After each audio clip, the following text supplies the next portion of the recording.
Hello and welcome to tutorial number 14. In this tutorial, we will present the detector's calibration tools. Note that not all detectors have such a tool. Only those which the user should calibrate. The user limits detector, for example, does not have a calibration tool. Each detector has its own calibration tool. The calibration tools tune detectors and help to find the optimal values for the detectors running. Double-click the detector you would like to calibrate, or click the side menu's Edit Detector button. The calibration is accessible from the meter button in the policy window. See the red circle in the slide. In this tutorial, we will present 4 detectors calibration tools. Statistical Limits calibration, Dynamic Change Rare calibration, Variable, Fixed Value calibration, and Rate of Change calibration. Statistical Limits calibration. For this calibration, you need to supply several parameters: start and end date, maximal and minimal delay time interval, and percentage maximum and interval. The top right table contains the limit's current definition. To start the calibration analysis, click on the handle button. Once started, the process reviews each of the combinations of limits and time delay. This process may take some time in case a large amount of data is evaluated. After the process is done, you will receive a table with the results. Each cell contains the number of alerts this time period would have received according to the delay time and limits expansion percentage setting. If you would like to modify the detector's parameters, click on the table cell with the desired alert count. Then click on the tick button. You will notice that the delay time and statistical limits parameters of this detector have changed.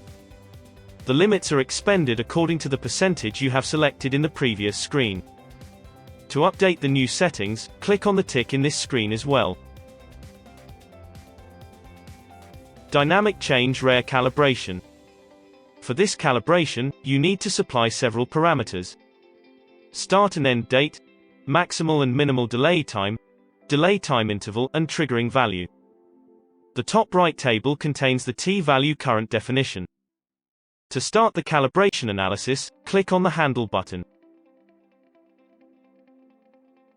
After the process is done, you will receive a table with the results. Each cell contains the number of alerts this time period would have received, according to the delay time and triggering value setting, matched to the cell's row and column headers. If you would like to modify the detector's parameters, click on the table cell with the desired alert count. Then click on the tick button. You will notice that the delay time and t-value parameters of this detector have changed. To update the new settings, click on the tick on this screen as well. Variable Fixed Value calibration.